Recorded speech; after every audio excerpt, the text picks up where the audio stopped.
A nation in crisis. My friends, I write to you today not from a place of serene scholarship, but from the edge of a precipice. I want to pull you into a story so visceral, so politically and spiritually charged, that its echoes feel less like ancient history and more like a breaking news alert scrolling across the screen of our own time. We are going to talk about a nation in crisis. But before we diagnose the fever, we must find the infection. And the story begins not with a bang, but with a slow, silent, suffocating dread. The year is unrecorded, but the season is unmistakable. It is the third year of the famine. Let your mind inhabit that reality for a moment. Not a bad harvest, not a lean season, 3 years. The first year you watch the skis with a hopeful anxiety. The seeds go in, the prayers go up. The rain does not come. The harvest is thin, but you have reserves. You tighten your belt. You tell yourself, next year. The second year, the hope curdles into fear. The reserves are gone. You sell the family's inheritance, a piece of land, a few sheep, to buy grain from a neighbor or from a wary Phoenician trader. The prayers become more desperate. The king orders sacrifices at the high places. The priests chant louder. The third year is a quiet hell. The livestock, skeletal and listless, are slaughtered not for food, but because you cannot bear to watch them suffer. The markets are empty, save for the exorbitant prices only the rich can afford. The roads begin to fill with hollow-eyed families, refugees in their own land. The graveyards and then the mass graves fill.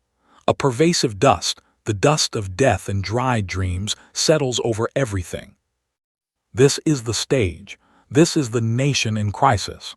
And at the center of this storm stands King David. We often picture David in his prime, the sling-wielding giant slayer, the poet king strumming his harp, the triumphant warrior bringing the ark into Jerusalem. But here he is a leader failing. His armies are useless. His treasury is powerless. His political acumen cannot make it rain. The very covenant that promised Israel would be a land of milk and honey seems to be cracking under a pitiless bronze sky. The social contract is breaking. The people are not just hungry, they are losing faith. They are asking the oldest, most dangerous question in politics. Is our king losing the mandate of heaven? And here is David's first and perhaps most crucial, wise move in this entire saga.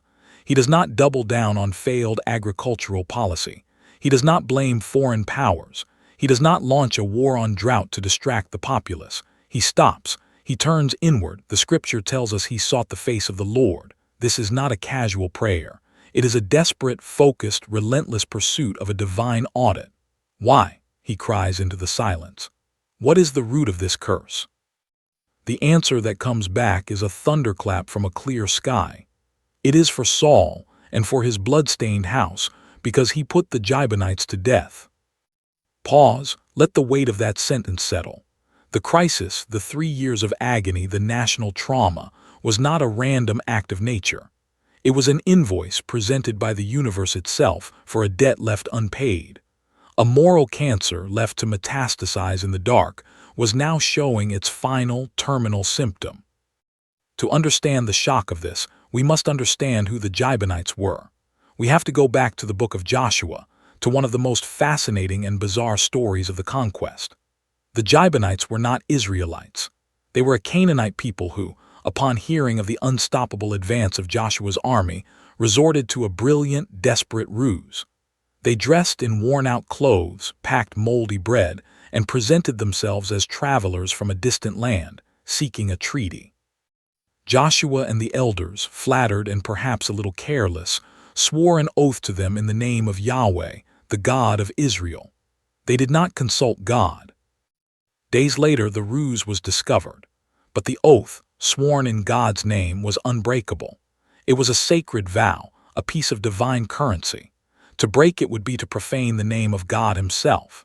So the Gibeonites were spared genocide but were consigned to a life of servitude as hewers of wood and drawers of water for the community. They became the living, breathing reminder that a promise to God is a serious thing, even when made to the wrong people. Now enter King Saul. Saul, the people's king, the towering Benjaminite, a man consumed by a zealous, insecure nationalism. In his early reign, flush with power and a desire to purify the nation, he looked upon the Gibeonites living within his borders. He saw not a people protected by a sacred oath, but a blot, a reminder of a treaty made under false pretenses. He saw a political opportunity. By attacking these vulnerable, non-Israelite people, he could rally his base, stoke the fires of nationalistic pride, and present himself as a defender of Israel's racial and religious purity. And so, he broke the treaty.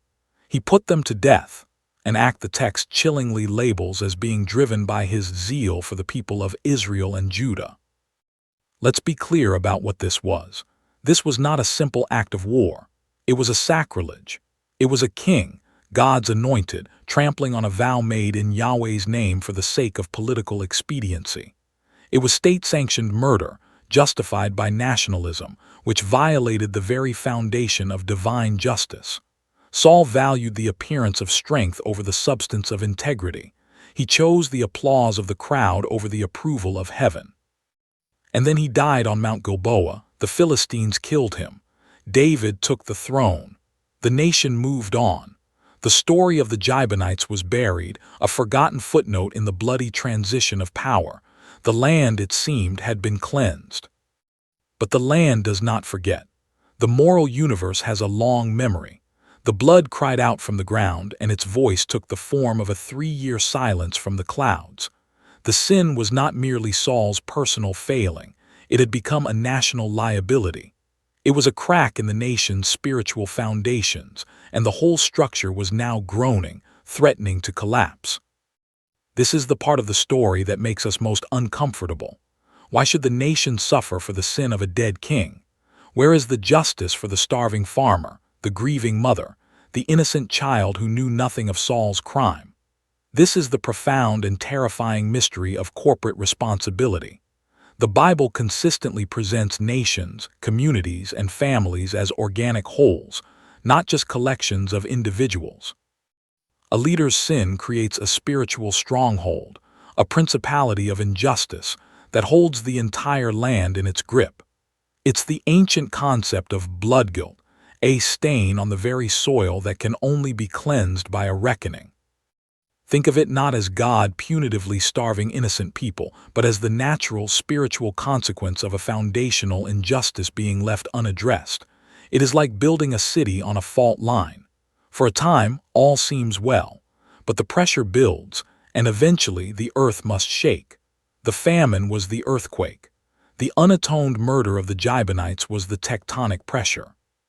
So, my friends, as we sit in this moment of the story, with David receiving this terrifying diagnosis, we must ask ourselves the hard, mirroring questions about our own nations. What are our 3-year famines? They are not always a lack of food. They are the recurring, intractable crises we cannot seem to solve. Is it the political famine?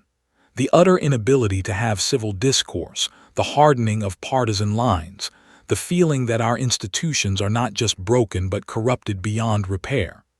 Could this be a symptom of a deeper blood guilt, of promises broken to the electorate, of lies sold as truth, of the sacrifice of integrity on the altar of power? Is it the social famine, the plague of loneliness, the breakdown of the family, the erosion of community, the anger that simmers just below the surface of our online and offline interactions? Is this the symptom of a foundational selfishness, a covenant we have broken with one another that says, "You are my neighbor and I am responsible for you"? Is it the economic famine, the yawning chasm of inequality, where the wealthy build higher walls while the poor scavenge for crumbs?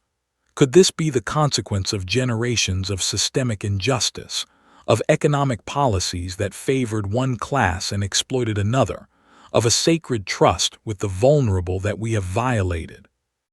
Is it the spiritual famine, not a famine of food or water, but of hearing the words of the Lord, Amos 8:11, a deep existential emptiness that all our technology, entertainment, and consumption cannot fill?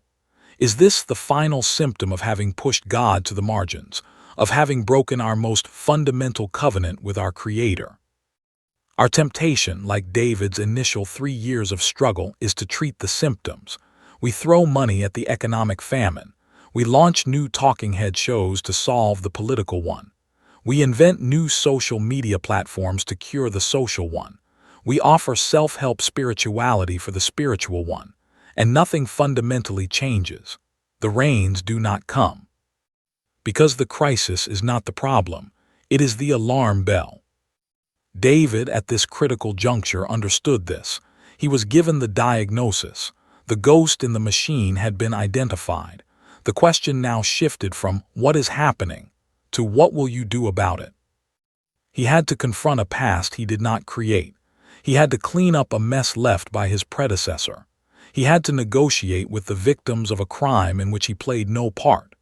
He stood at the most difficult crossroads of leadership, the intersection of justice, mercy, political reality, and the desperate need for resolution. How do you atone for a king's sin? What is the currency for blood guilt? What does healing look like when the wound is so old and so deep? This, my friends, is where the story explodes into one of the most challenging and morally complex episodes in all of Scripture. It is a story that will force us to stare into the abyss of what justice can sometimes demand, and it will introduce us to a hero we never saw coming, a woman whose silent, defiant love would shame a king, and ultimately show us the true path to a nation's redemption. But that is for our next letter. For now, let us sit with the discomfort of the diagnosis. Let us look at our own famines, our own recurring national crises, and ask with brutal honesty, what is our Jibon?